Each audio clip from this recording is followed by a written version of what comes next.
the army goes rolling along. Proud of all we have done, fighting till the battle's won, and the army goes rolling along. And it's high, high, hey, the army's on its way. Count off the cadence loud and strong. For wherever we go, you will always know that the army goes rolling along.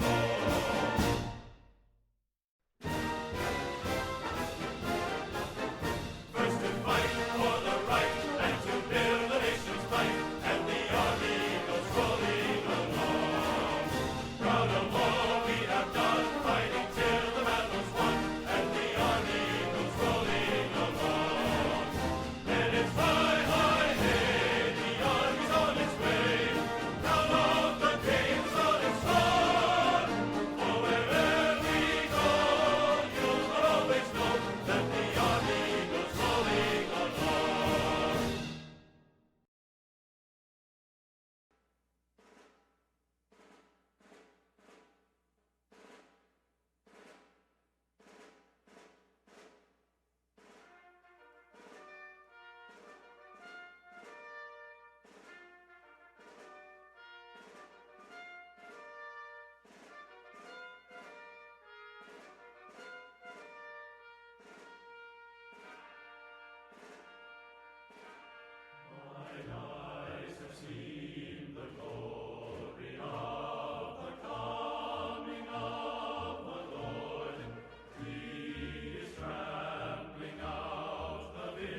Oh, say, can you see by the dawn's early light what so proudly we hailed at the twilight's last gleaming, whose broad stripes and bright stars through the perilous fight o'er the ramparts we watched were so gallantly streaming, and the rocket's red glare, the bombs bursting in air, gave proof through the night that our flag was still there.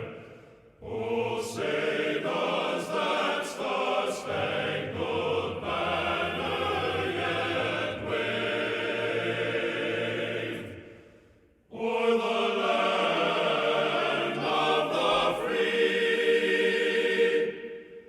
and the home of the brave?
All right, folks, thank you very much for joining us and choosing us as your stream of choice. We are in the process of getting the feed, so just bear with us for just a few minutes. Once we receive the feed, we will go there live. According to sources, James Comey is going to be talking about the wiretaps. He met with Nancy Pelosi and Paul Ryan privately, and so reporters are going to start asking him some questions about what happened. We just have to figure out what's going on, because we had the feed and all of a sudden it just went away. Thank you very much for those that use Super Chat. We got David and Roosevelt. Thank you very much, everyone. And again, it will just be a few more minutes until we get the feed. Thank you very much.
We've been talking all week about the Trump tweet.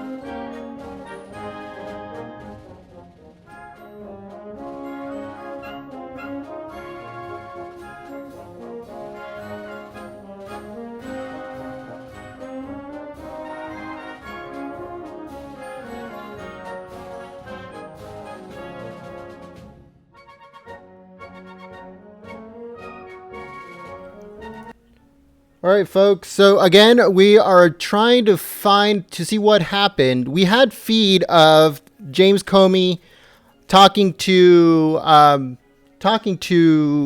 going to talk to the people, to the reporters, but for some reason it just went away, and we completely lost it. We have absolutely nothing as of yet. I'm not saying it's canceled, but as of yet, I don't have nothing. I'm trying really hard to see what happened. Stay tuned. Don't go anywhere. We'll, as soon as it comes up, we'll bring it to you here live. So bear with us. Thank you very much, folks.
All right, folks. So I'm getting like mixed signals here.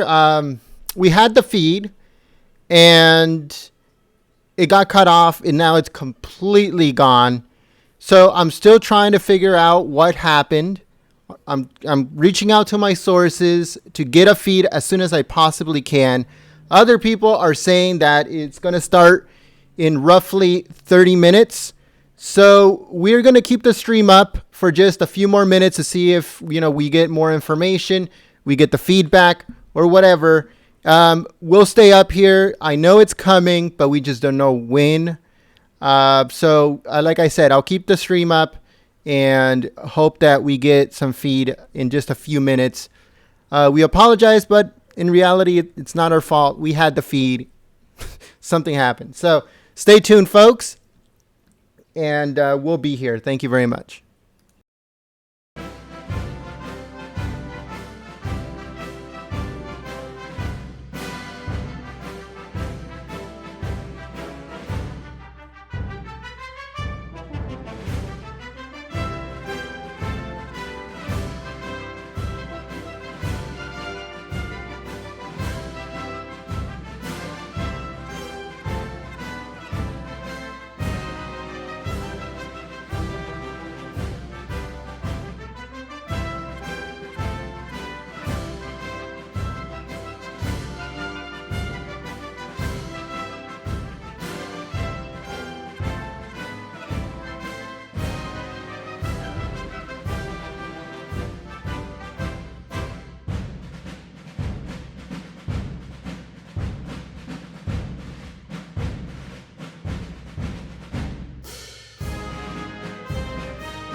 All right, folks. So while we wait, we're going to watch FBI Director James Comey's speech at the Boston Cybersecurity Summit 2017 regarding Russia hacktivism, I guess.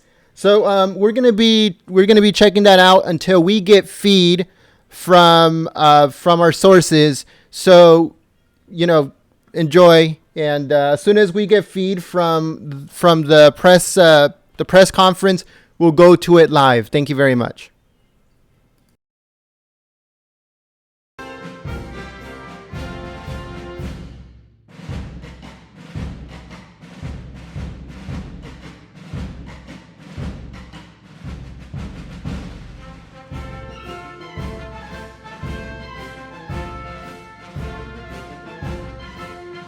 We say that Kevin's taking care of that, and neither of us were telling the truth, right? So I'm pleased to introduce to you today our special agent in charge, Hank Shaw. Hank, in 2015, Director James B. Comey named Harold Shaw the special agent in charge of the Boston Division. Prior to Boston, S.A.C. Shaw most recently served as the special agent in charge of the Counterintelligence Division in New York, where he was responsible for the counterintelligence, counterproliferation, and counterespionage programs.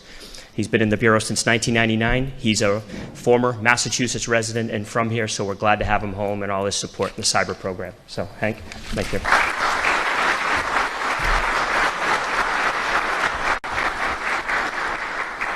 Morning, folks. Great to be here at Boston College. Thank you very much, Father Burns, for your partnership, support, and hospitality. Good morning, everyone. I'm truly honored to be here to kick off the first annual Boston Conference on Cybersecurity. My sincerest appreciation to Father Leahy and Boston College for hosting this inaugural event, which will undoubtedly serve to facilitate and foster an extremely important dialogue for what we in the FBI believe to be one of our most important challenges faced today, the cyber threat. In today's busy world, I know how much of a commitment it is to take time away from your out of your day to attend a conference. I appreciate your willingness to step away from the daily grind, to participate, learn, and expand your networks. The current cyber threat warrants a healthy discussion, one we need to have at all levels and across all industries. Let's face it, everyone here is at risk at becoming a victim of cybercrime or being targeted by a hostile nation state. Here in the United States, the FBI is the lead federal agency for investigating national security cyber matters, aggressively pursues a variety of cyber crimes and criminal intrusions, and is actively looking ahead to adapt to an environment which is rapidly changing and evolving by the day. We continue to improve on our skills and abilities, but we need to get even better, which will require your help. As a special agent in charge of the FBI Boston Division, I'm tasked with the oversight of the cyber program within our region. And I can tell you, Massachusetts and the greater New England area is a target-rich environment. We're not only home to hundreds of defense contractors, Fortune 500 companies, startups, and hundreds of colleges and universities, many of whom have renowned research and development facilities. But I must add, as our tech sector continues to grow in and around Massachusetts, so does the threat posed by our adversaries. Today, we hope to give you some insights into the state of this threat and what we're doing to lessen its blow. We'll discuss some specific strategies criminals are using to thwart your best efforts at protecting your networks. And we hope to provide you with some context as to how this type of criminal behavior affects you, both personally and professionally. In the vast cyber landscape, I also think we need to be honest in acknowledging that it will be a daily struggle to stay in front of all the cyber threats that confront us today. We must be nimble, constantly reevaluate how we think about these threats, develop new and innovative solutions, and push to become as predictive and proactive as possible. This will take trusting partnerships, spanning across the private and public sectors, to really make a difference in confronting the ever-changing cyber dynamic. We modeled today's conference after a similar event the FBI has hosted with Fordham University in New York since 2009, which successfully brings together representatives from law enforcement, academia, and the private industry. We believe it's conferences like this, which serves as a bridge, bringing us all together to find new and better ways of attacking the difficult cyber challenges we face, all while forging new partnerships. I can't say more about the significance of effective partnerships. They allow us to combine our tools, skills, and knowledge to create a stronger team. Just like we continue to say in law enforcement, we do not want to meet our partners for the first time in the midst of a crisis. Director Comey is going to elaborate further on this point in a few moments. Not only do we need to get even better at understanding the cyber threats, but how we more effectively interact. Many of these attacks are not isolated. And when too much time has lapsed, our ability to share critical cyber alerts, warnings, and intelligence is also inhibited, as well as the potential for collecting critical evidence that could be used in pursuit of criminal actors or perpetrators. This isn't a new conversation for many of us. We live and breathe it every day. One of the goals of today's conference is quite simple: to further open the door of communications and change the narrative of how we talk about cyber. I'd also like to personally thank Director Comey for taking the time to be with us today. As we know, Director Comey has been at the forefront of discussions regarding the challenges of going dark, and a leader in driving the dialogue about complex issues of cybersecurity and encryption with Congress, the private sector, and law enforcement. Cyber continues to be one of his priority initiatives. He has a keen understanding of the greater impact of cyber, whether how it influences our investigative programs, the continued need to advance and improve the FBI's internal networks and technologies, and recruiting and developing a workforce capable of addressing the cyber threats of the future. I look forward to a great conference and getting the opportunity to meet with you today. Let me now hand it over to the Boston College Provost and Dean of Faculty, Mr. David Quigley.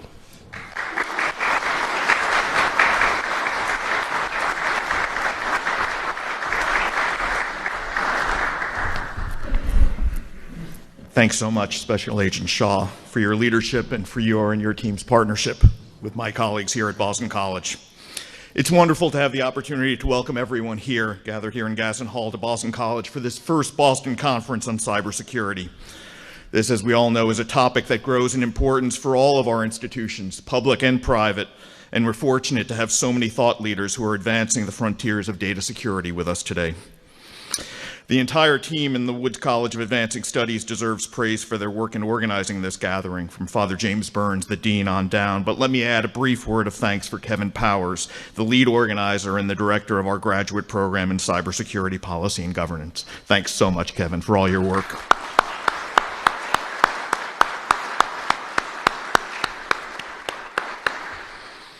And now it's my pleasure to offer an official Boston College welcome on behalf of our president, Father William P. Leahy of the Society of Jesus, to our distinguished keynote speaker, the 7th Director of the FBI, James B. Comey.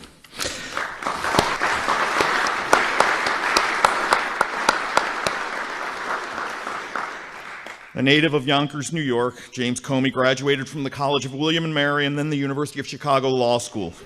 Following law school, Comey served as an assistant United States attorney for both the Southern District of New York and the Eastern District of Virginia.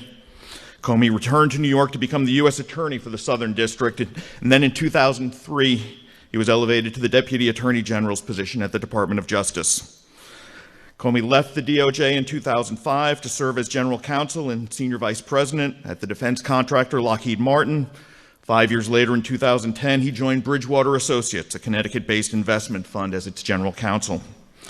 Under the director's leadership, the Bureau has, since 2013, prioritized cybersecurity, directing resources towards strengthening the government's capacity for staying on the bleeding edge of this ever-changing and ever-challenging field. We are so fortunate to have him with us this morning, and I ask you to join me in offering a warm Boston College welcome to Director James Comey.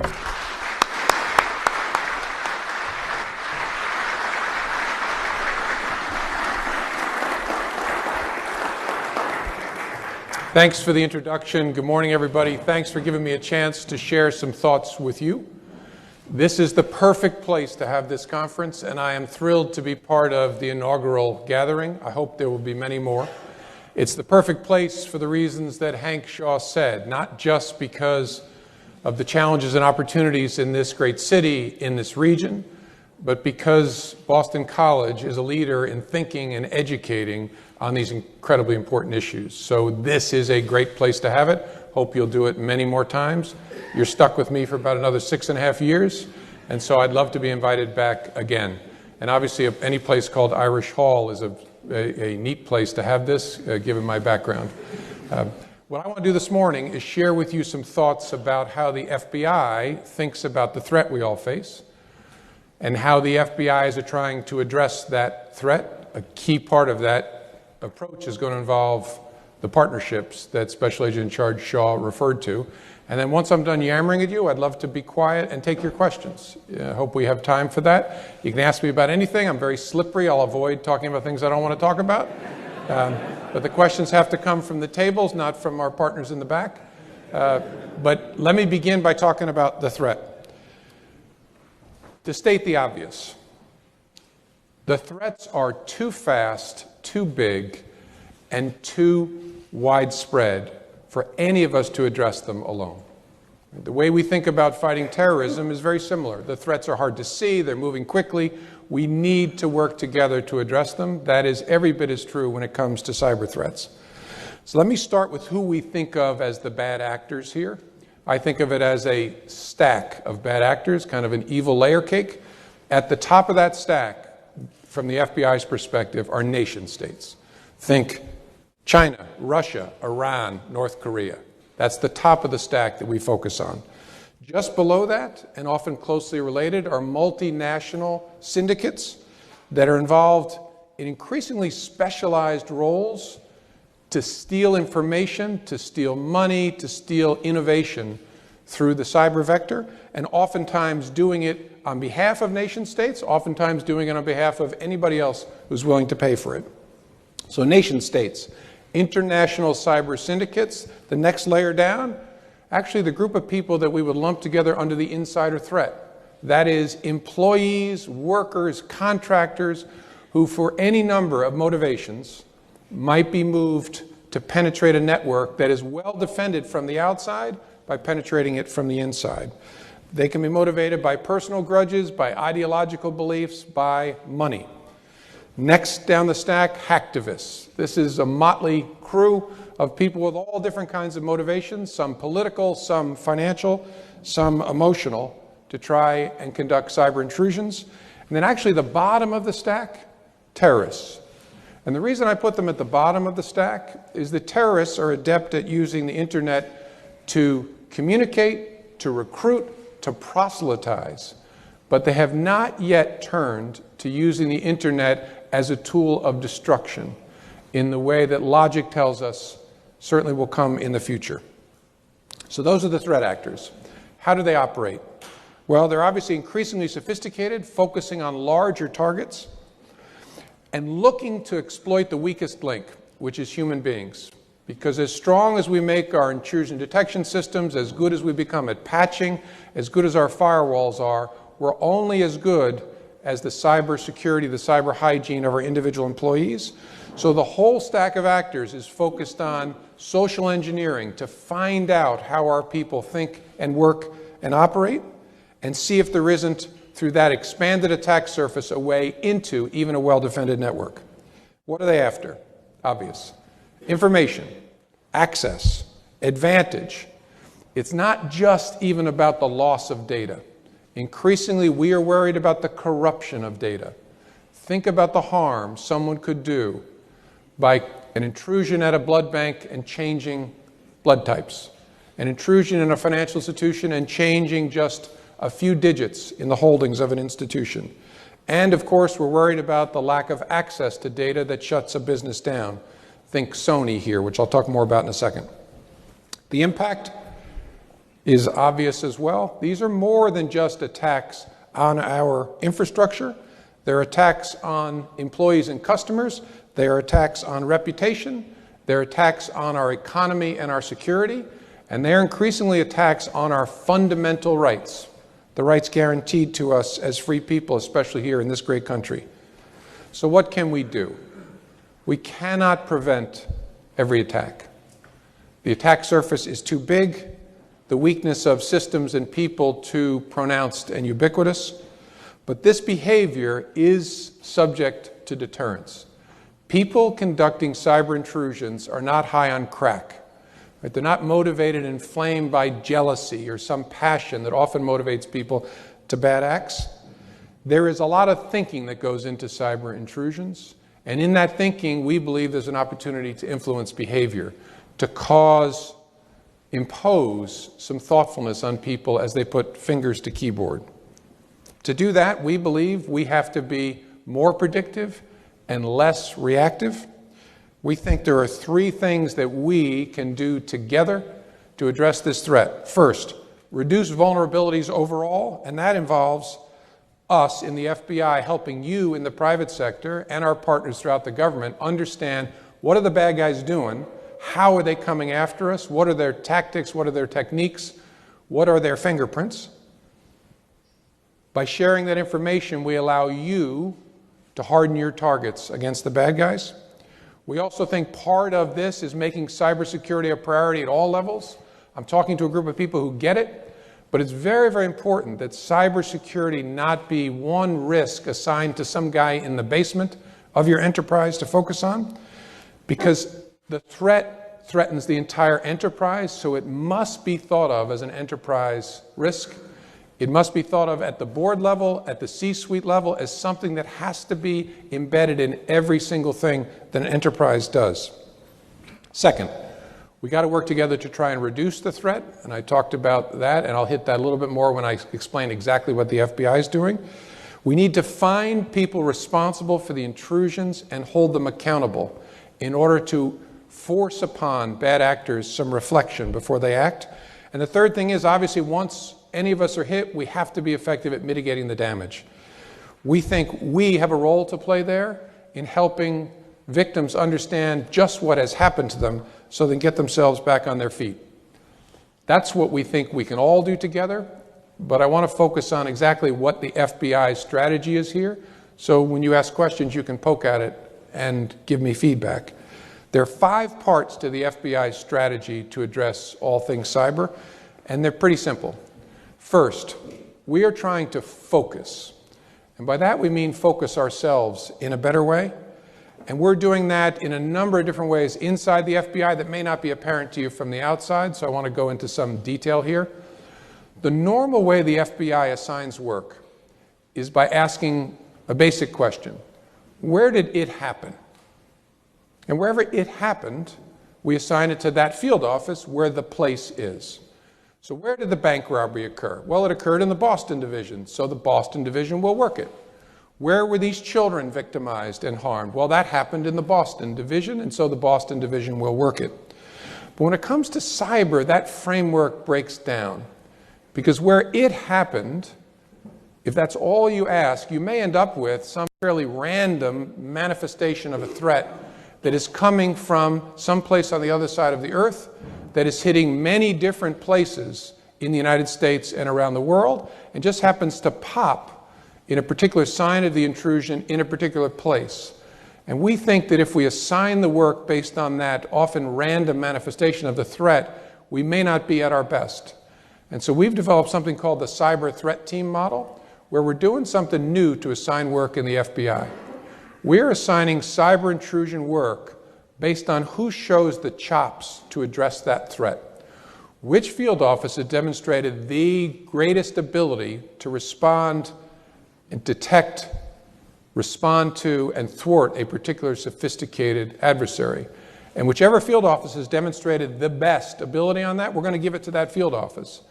We call that the Strat Office, Strategic Office. And then, because physical manifestation is a real thing, and there are executives that need to be talked to, there are victim enterprises that have to be visited and interviewed, there are physical machines that have to be examined that sit in a particular place, we allow up to 4 other offices to help. We call those the TAC offices. And to make sure this doesn't become chaotic, air traffic control for this effort is run from the Cyber Division in headquarters. A particular field office that's shown itself great at a threat could be in Little Rock, even though the physical manifestations of the intrusion are in Indianapolis and Seattle and Dallas. Those offices will help Little Rock, but it's going to go to Little Rock if they've shown that they are good against this threat. Now, this has a not unintended consequence of generating competition in the FBI. We want people working to try and steal ownership of a threat from other parts of the enterprise. I don't mean steal by being sneaky. I mean steal by showing we've got the chops. Here in Boston, you ought to give us this aspect of the Chinese threat because we've shown that we can work it in a great way. We think that will have the effect, that competition, of lifting the entire cyber program in a good way. Second, we've come up with a concept that we borrowed from the world of counterterrorism.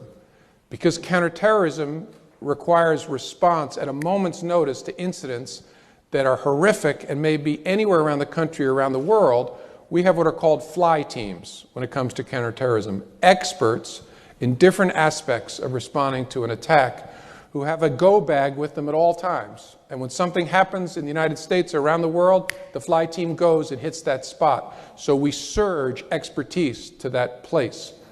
Well, we're going with the same sort of thing with cyber. We've created something called the Cyber Action Team, CAT, where we have experts who know at a moment's notice they have to be prepared. Even though it's a virtual world, they have to be prepared to be physically present at the site of a cyber intrusion, an emergency event. And these are experts who are all over the country, but they are part of the Cyber Action Team and know that's one of their responsibilities. And last, in every field office to make this work, we have cyber task forces, where, as you heard from Hank Shaw, we live the concept that we do nothing alone. We bring together great talent from throughout a division like Boston to form a cyber task force, so we have the chops in each of our field offices to respond to threats, to collect evidence, to think in a great way about how the threat is moving. And most importantly, through those cyber task forces, to share information with the private sector and get appropriate information from the private sector. So that's one way we're trying to focus ourselves. The second way we're trying to focus ourselves is by stealing your talent, by stealing the great people who work for you, and you can see our interests are not entirely aligned here, by attracting great talent to work for the FBI to respond to this sophisticated threat.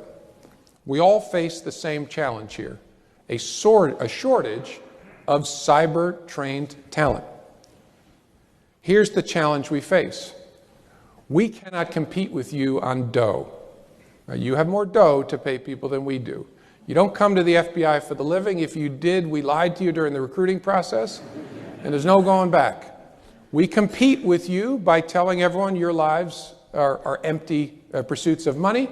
Ours are meaningful pursuits of the protection of the American people. We badmouth you up a storm. I want to be transparent about that. But the pitch we make to people is, come be part of this mission. Come be part of something that is really hard, that is really stressful, that does not pay you a lot of money, that does not offer you a lot of sleep. How awesome does that sound? The good news is, there's a whole lot of people, young people, want to be part of that kind of mission, want to be part of doing good for a living. The New York Times did a survey that I read last year of over 50,000 young people, and they asked them to name their ideal employer. 50,000. The FBI was number 5. Apple was number 4, which is a painful thing to contemplate. Not that it's not a great company, but we got to be ahead of them in terms of attracting people to be part of this mission. One of our major challenges is, summed up by one of my daughters, who said to me, "Dad, the problem is you're the man," which I thought was a compliment, so I said, "Thank you, I am the man." And she said, "No, Dad, I don't mean that in a good way. The problem is you're the man. Who would want to work for the man?" And my reaction is, you're right, but you're wrong. Because if people really knew what this man and woman of the FBI are like, they would want to be part of this mission. And so we're about trying to get out across this land and show people what this is like. The FBI is an addictive life. Almost no one leaves. No matter what you look like, no matter what your background, if you become a special agent of the FBI, our turnover is about the same, about 0.5%. Right? It is addictive work. And so we're about trying to show people, including your talent, what it's like to be part of this mission. And part of avoiding this "you're the man" trap is to be a little cooler than I may appear, to offer these talented young people an enterprise that is more agile than they might expect. We're not going to beanbag chairs and granola and whiteboards, but we're trying to get close to that, to make sure that these great young people understand that although we are enormous, there are opportunities for innovation and agility inside the FBI that they may not realize. New responses to old problems will come from those creative young people who join the FBI. And something else we face as a challenge. To be a cyber special agent of the FBI, you need several buckets of attributes. We need integrity, non-negotiable. We need physicality. If you're going to carry a weapon on behalf of the United States of America, you better be able to run, fight, and shoot, even if your specialty mostly keeps you behind a keyboard. And we need high intelligence and a specialized kind of intelligence. Those are rare attributes in nature. We'll often find people of high integrity, high intelligence who can't do a push-up, or we might find people who can do push-ups and are great behind a computer, but they want to smoke weed on the way to the interview. And so we need to figure out how to find people of high integrity, physicality, and intelligence. And one of the things we're considering is, can we grow more of our own? Attract those great people of integrity, of physicality, of intelligence, and then grow our own specialization inside the FBI to meet the need for the talent that we have today. So, I don't want to give away too many more of our secrets about how we're going to approach this, but among the things we're trying to think about is, are there better ways to offer an interchange between public and private? One of the parts of our FBI culture is, you come and you never leave. Ought we think differently about that? Ought we make it easier for special agents to leave and go work in the private sector and then come back and work at the FBI? Our mind is open to whatever will make sense, and we are going to take great ideas from these young people that we hire. So we're trying to focus on stealing your talent, trying to focus on focusing ourselves in a better way. That's the first. Second, we're trying to shrink the world. The cyber threat has made everybody a next-door neighbor to everybody else. Belarus and Boston are next-door neighbors on the internet. The bad guys have made it small. The way we have to respond is by shrinking it back on behalf of the good people. The first thing we need to do is make sure we are clear inside the government on who has what responsibilities. And at the end of President Obama's administration, he offered us the clarity that so many of us have wanted that makes good sense. The lanes in the road, I hope you know if you're at this conference, but the FBI's responsibility is threat response. To figure out what the bad guys are doing, respond to intrusions, to understand the threat in a great way. The Department of Homeland Security is responsible for threat mitigation, for especially helping people harden the targets to avoid being victimized, and once they're victimized, being great at helping people get back on their feet. And the Director of National Intelligence is responsible for making sure we all have the intelligence we need to understand the threat and to mitigate it responsibly. But here's the deal, it shouldn't matter who you call. One of the things we've gotten better at as a country since September 11th is, it does not matter to whom you report a terrorism threat. If you have a tip and you walk up to a sheriff or to a police officer or to an FBI agent, it doesn't matter, because the information will get to the Joint Terrorism Task Force almost instantly. We have to get to the same place when it comes to cyber. It's not your job in the private sector to figure out so exactly who's doing what. I think we have clarity, but you don't need to remember that. We have to get to a place, and we're getting pretty darn close, where no matter who you offer information to, it gets to the people who need it to act on it. That should be our responsibility and not yours. And then around the world, we're going to make the world smaller by forward deploying our people. More cyber attachés, special agents embedded in embassies around the world, and intelligence analysts who specialize in cyber. Because even though it's a digital threat moving at the speed of light, it relies upon human relationships to shrink the world for the good people against the bad people. Third, we're trying to impose costs, and I alluded to this earlier. We want to make sure that when a bad actor sits at a keyboard, they feel our breath on their neck. And we believe if they feel our breath on their neck, that will change behavior. We have to literally lock people up who engage in cyber intrusions to impose costs. And oftentimes people think, well, they're halfway around the world. How are you going to find a cyber criminal? Well, cyber criminals vacation too. They go on honeymoons. They go to visit friends. And by knitting together the good people of law enforcement and national security, we are able to lay hands on those people much more often these days than ever before. That imposes a cost that makes the others think about us. And even if we can't actually lock people up, we think it's important to call out the conduct, to name and to shame it. We did that 2 years ago by indicting actors from the People's Liberation Army in China. We did it by indicting actors from Iran engaged in the denial of service attacks in 2012 and 2013. And we believe that has real effect. A wanted poster with your face on it, even if you sit halfway around the world working for another government, gets your attention. And even if you're working for another government halfway around the world, you too dream of traveling. You too dream of your children going abroad to be educated. We have many flaws because we're human beings in the FBI. We are dogged people. We just gave up on D.B. Cooper recently, I think. Took us over 50 years to give that one up. And the man jumped out of an aircraft over the Cascades. We don't give up.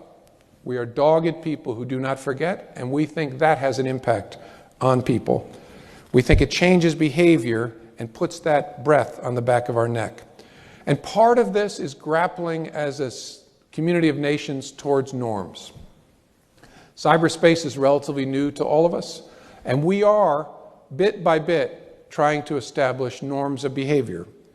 And among the key norms that we've had discussions with our counterparts in China about over the last 2 years are an understanding of a framework that goes like this. Nation states engage in intelligence gathering. They always have, they always will. Our job in the FBI is to catch and stop nation states from trying to steal information for their advantage as a nation. That goes on, it will always go on. We will try to get better, they will try to get better. What nation states do not do and cannot do is steal stuff to make money. To steal innovation, to steal formulas, to steal plant seeds in order to benefit commercial enterprise. That is criminal behavior. That is very different from the actions of a nation state engaged in espionage. Believe it or not, since the indictment of the 3 PLA actors 2 years ago, we have agreement with the Chinese that that framework makes sense, and we have seen positive steps towards them embracing that framework and understanding the difference between nation-state conduct and criminal activity, and helping us investigate the criminal activity. So we're working very hard, whether it's through indictment, arrest, prosecution, or simply naming and calling it out, towards establishing a set of norms and through making people think about us before they put their fingers on that keyboard. The fourth thing we're trying to do is help our state and local partners deal with the fact that almost every criminal investigation today requires digital literacy. In the good old days, for those of you who've been around a while, you could execute a search warrant on a drug location and find one of those black composition notebooks where the morons would have written who got how many kilos and who got what money and how it was split up and who was going to do what. Who were the lookouts, who were the runners, who were the enforcers. Today, that same search warrant requires you to take and exploit lawfully thumb drives, PDAs, laptops, tablets, all manner of digital devices. To do anything in the criminal investigative world requires digital literacy. And one of the pieces we're trying to add as value to American law enforcement is better training, better partnership, better equipment to help lift the tide of digital literacy across the United States. Because the FBI, as big as we are, simply can't get to all frauds, all intrusions that are coming at people through the internet. I'm told that people get emails from me saying, I'm in Nigeria, I need you to wire me money. I'm not in Nigeria, I don't ever need you to wire me money. But those frauds rip off people, especially old folks, vulnerable people. And someone needs to be able to investigate that in a good way, and that is almost always our great partners in state and local law enforcement, and we think we can help them do that in a good way. The last part of our strategy is probably the most important for this conversation. We have to get better at working with the private sector. You, in the private sector, are the primary targets of cyber intrusions because the data, the innovation, the money, everything sits on your networks. Because that is where it sits, that's where the bad guys go, whether the bad guys are a nation state, a hacktivist, or a fraudster, or the functional equivalent of a bank robber. Here's a depressing fact. The majority of intrusions in this country are not reported to us. Right? They are kept from us by companies who think, we just need to take care of this thing and get on with our business. Right? We don't need to be entangled with the feds. It'll be such a hassle. We need to remediate this threat, and sometimes wrong, very, very wrongly in my view, we need to pay this ransom and move on with our operations. That is a terrible place to be. Right? It is a great thing to hire the excellent private sector companies that are available to do attribution and remediation, but if the information is not shared with us, we will all be sorry. Because you're kidding yourself if you think, I'll just remediate this thing and it will go away. Because it will never go away. It will be back to hit you, it will be back to hit your neighbors, it will be back to hit your family. It is short-sighted to conclude that our interests are not aligned when it comes to this. Oftentimes people think the FBI's interests are long-term, mine are short-term. We actually have the same. They are the same interests because of the nature of the threat. So how are we going to get you to talk to us more? By yammering at you constantly, to explain to you how we operate and why we are practiced and expert at treating you like the victims that you are. We have gotten very good over the last 100 years at treating victims of violent crime like the victims that they are, and making sure that they aren't re-victimized by a legal process, by the disclosure of personal information, so they are not re-traumatized by our engagement. We've also gotten very good at doing that in the cyber context, in a way people may not realize. A company that suffers an intrusion is a victim, and they will be treated that way by the FBI. We know, because I was a general counsel at a company, that one of our obstacles are the weenie conservative general counsels. I was a weenie conservative general counsel who were worried about What's going to happen to the information we share with the government? Will it hurt us in a competition? Will it lead to lawsuits against us? Will it violate some obligation we have in a different place? What will it mean with our regulators? How will this all work? There's too much risk with this. Let's remediate and move on.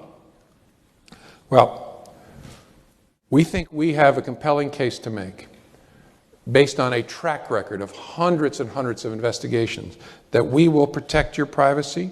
We will not share data about your employees and your operations, and we will have an adult conversation at the beginning to explain, here's what we will do with the information you share with us so that you, as a general counsel, a chief security officer, a CEO, can make a judgment about the risks and benefits. Maybe after you have that adult conversation, you decide, you know what, I don't want to cooperate. But I think it's highly likely once you understand how we operate that you will. Your main question to us when you're a victim is, so what do you need from us? Well, I would suggest to you, what we need from you is for you to get to know us before there is an intrusion. I guarantee that all of you have significant facilities, have a relationship with the fire department. The fire department knows your layout, knows your standpipes, knows your generator plant, knows the setup of your operation. They don't know the details. They don't know your intellectual property. They don't know any of your proprietary information, but they know enough so that in the midst of a crisis with smoke all around, they can find their way in and save the lives of the people who work with you. I think we need to get to a similar place. We were able to respond to the attack on Sony very, very quickly and remediate it, stop the bleeding, because we knew Sony. We didn't know their proprietary information. We don't know any of their secrets. We're not reading their emails. But we knew their chief information security officer. We knew the basic contours of their network. We knew their physical locations. We knew enough to be on the ground within minutes, hours probably, maybe even minutes, to try to begin to work that, because Sony had taken the time to get to know us. And armed with that, we found our way through a whole lot of smoke to do some good for Sony, which was a victim of a terrible intrusion and attack. If you are the chief information security officer of a private enterprise and you don't know someone at every single FBI office where you have a significant facility, you're not doing your job. Know that you're pushing on an open door. Again, we're not looking to know your proprietary information, but we need to know you in a way so we can help you in a difficult circumstance. Now, part of building this relationship of trust is conversations beyond the formal framework. Since the 1980s, there's been statute on the books in the United States called the Classified Information Procedures Act, CIPA. One of the CIA's worries in working with the FBI for many, many years was, if we give you people information and you end up using a criminal prosecution to disrupt terrorists or spies, will you jeopardize our sources and methods? And we would say for years, no, look at, there's a statute that provides that we can protect your information. But that didn't get it done, actually. It took case after case after case over 20 years for the FBI to show the CIA that that actually will work, that we will protect your information, we will not burn your sources and methods. That built a trust, a culture of trust and understanding. I think we have to do something similar when it comes to cyber intrusion. I can stand here all day long and talk about what we're going to do, how we are, how we can protect your information, but we have to show it to you case by case by case to build a reservoir of trust. And we are all about that right now, and I hope you will engage in those conversations to help us get to that place where it is a majority of cyber intrusions, and I would hope it would be close to all, that are discussed with law enforcement so we can figure out who's coming after you and how can we stop it from happening again. So those are the 5 parts of the FBI's strategy to address cyber intrusions of all kinds. I want to hit one topic that is front of mind, even though we haven't talked about it a lot publicly in the last 6 months. We've been distracted by other things. But I want to talk about the impact of ubiquitous strong encryption on our work. And I want to urge you to continue to engage in what is a very complicated and difficult subject. The advent, is that me doing that? The advent of default ubiquitous strong encryption is making more and more of the room in which the FBI investigates dark. And I'll use a room metaphor here. There's always been a corner of the room where the FBI operates, where sophisticated actors were who had access to encryption. It's always been around. I mean, not always, but for decades. To cover their information. Did I just lose you? Am I lost you? Okay, let me switch. Go ahead. Just when it was getting exciting. Okay, all right. That's all the time we have. Thank you. Okay, so picture a room. There's always been a corner of the room that was dark to us. And in that corner were sophisticated actors, nation states, spies, the most sophisticated criminals, who would find ways to encrypt their data at rest, sitting on a device, who would find ways to encrypt, mostly the nation states, their communications in motion, passing over a wire. What's happened to us since Snowden, since the summer of 2013, is that more and more of that room has gotten dark as encryption has become the default. No longer just the province of the sophisticated actor, but because it is sold on devices and available through huge numbers of apps, it becomes a feature of the work of the less sophisticated, of drug dealers, of armed robbers, of terrorists, of pedophiles, of bad people of all sorts. And so what's happening to us now, and we'll talk about whether this is bad or good, but what's happening to us is that shadow is spreading from the corner across more and more of our work. And I'll give you a statistic to demonstrate it. In October, November, and December, the FBI received to our examiners 2,800 devices for which we had lawful authority to open. And these were devices that were seized by state and local law enforcement or by the FBI. 1,200 of those devices, so about 43%, we could not open with any technique. Any technique. All right, folks, I'm cutting in here in front of him. He's just blabbing away. It looks like Comey canceled. We had the feed at the very beginning. We were waiting for him, and then all of a sudden, it cut off, and all information regarding that press conference just completely got suppressed. And who knows? If you guys don't believe me, go to the very, very beginning of the stream, and you'll see that we did have the feed. We were waiting for him, and like a coward, he completely canceled. So thank you very much, folks. We're going to continue this until it's done. This was a rerun while we waited for the live feed of when he spoke to the Boston Conference of Cybersecurity yesterday, I believe. So, again, guys, I'm sorry. I try my best, but it is what it is. Comey's a coward. Comey's a mole. Comey is a double agent, I believe, to be honest with you. But that's just my opinion. If you are new to our community, this not always happens, I promise you, but we do stream everything absolutely live. We do sometimes do a little rerun while we wait for the live event. So we encourage you to join the community by hitting the subscribe button. We're going to be uploading 2 more breaking news stories in just a few minutes after we shut this down.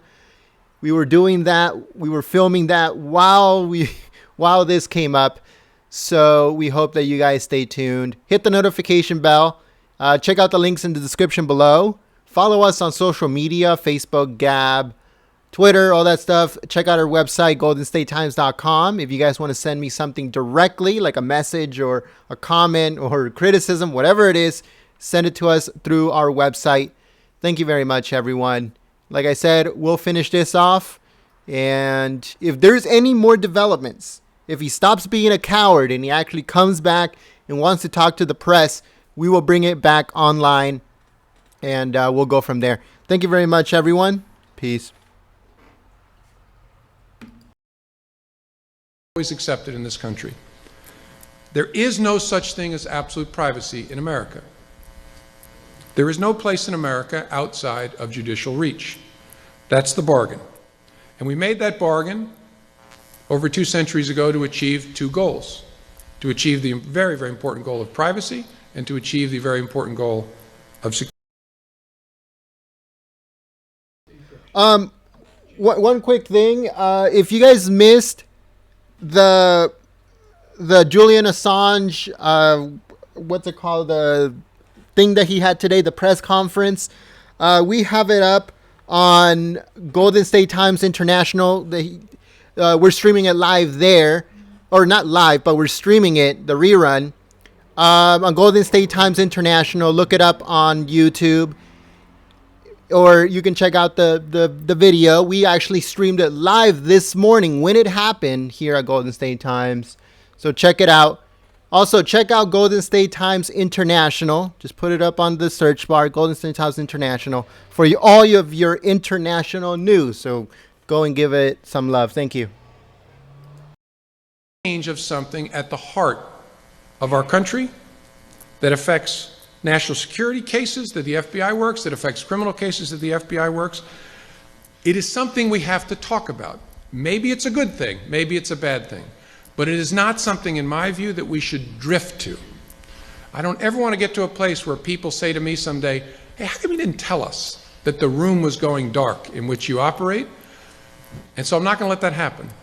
I am keen to force a conversation about this, to have people understand the impact, so we can have an adult conversation. Now, I know people, because I've had lots of great conversations with people who see it differently than I do, and that's fine. I may not be right. But I hear people say, well, you all can get metadata, right? Or you can do lawful hacking. You can develop in secret the techniques that would allow you to bust into those 1,200 phones that you can't open today. Well, here's what I don't think people realize. Metadata is very, very limited, especially when you're talking about an obligation to prove guilt in a criminal case beyond a reasonable doubt, which is a burden that I love and accept. But metadata alone is unlikely to get you there in a case involving a pedophile, a gangster, or a terrorist.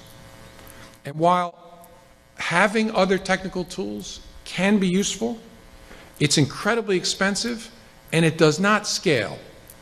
Right? You may be able to develop a tool that when you have a search warrant to take a particular device to Quantico and open it, but it can't be used broadly because it's perishable.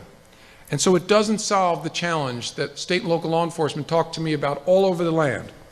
Now, some folks have said to me, well, aren't you suggesting we weaken encryption? Or you want back doors? I want neither of those things.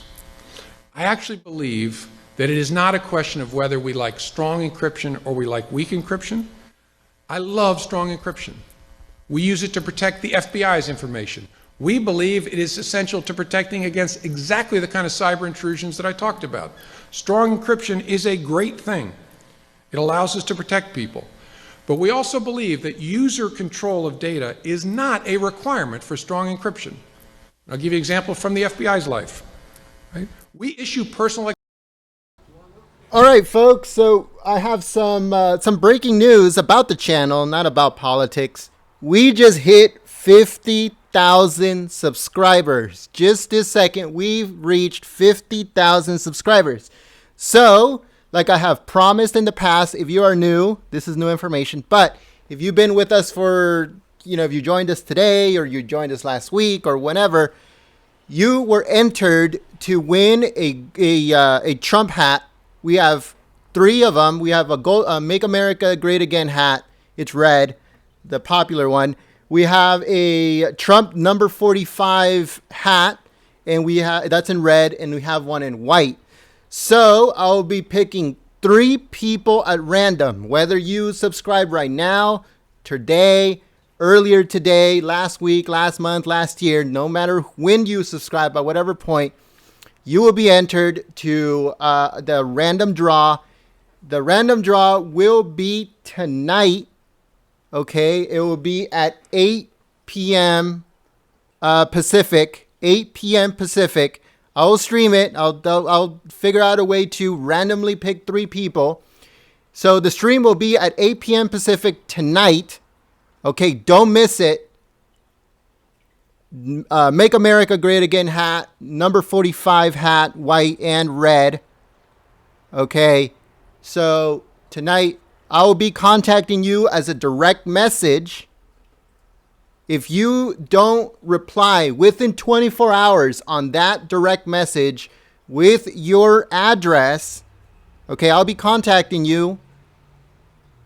If you don't get back to us within 24 hours, we'll do the draw again until all 3 hats have been confirmed to the recipients. I will send it to you for free as a thank you from us to you. Again, a Make America Great Again hat in red, number 45 hat in red, and 1 in white. So 3 lucky community members will be getting their hats soon. So stay tuned. 8 p.m. Pacific, we will be doing the drawing of the 3 Make America Great Again hats and number 45. So yeah, thank you very much, everyone. Awesome. We do that helps optimize both of those values. The cyber threats we face are enormous. I don't know if we can stay ahead of them. And I think to say otherwise would be hubris. We're standing in the middle of the greatest transformation in human history. All of our lives are changing in incredible ways. I think it requires a humility on the part of the FBI and on all of us who care about this issue to understand we may not know enough, we may not be smart enough, we may not be fast enough, but starting from humility allows us to make better decisions. We have to be humble enough to know, okay, we're pretty good, but we can be a lot better. We need to ensure that cybersecurity is a priority for every enterprise in the United States at all levels. We need to get better and faster at sharing information in appropriate ways. We need to make sure we have the right people on board to help us fight that threat. And we need to build trust between the government and the private sector. And most of all, we need to work this together because the world has shrunk, making all of us, the good people, next door neighbors as well. Thank you for being part of that conversation. Thank you for being part of that solution. Thank you for your willingness to try and make us safer. And I appreciate your listening to me.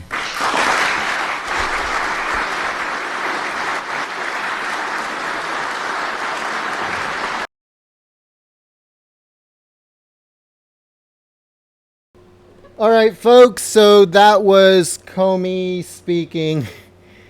Comey's a total coward. I'm sorry, but he is. He was supposed to have a discussion today regarding his meeting with Nancy Pelosi, his meeting with what's his name, Speaker of the House, Paul Ryan. I'm sorry. And he didn't. He canceled. So yeah, guys, thank you very much for watching. Again, we just hit 50,000 subscribers. Thank you very much. We'll be doing a giveaway at 8 p.m. Pacific today. So don't miss it. 3 lucky subscribers that have either you joined right now, you joined earlier, we joined today, whenever. As long as you're subscribed to this channel, you'll be entered to win those 3 hats. We'll be doing the live giveaway at 8 p.m. Pacific, so don't miss it. Thank you very much, everyone. Peace.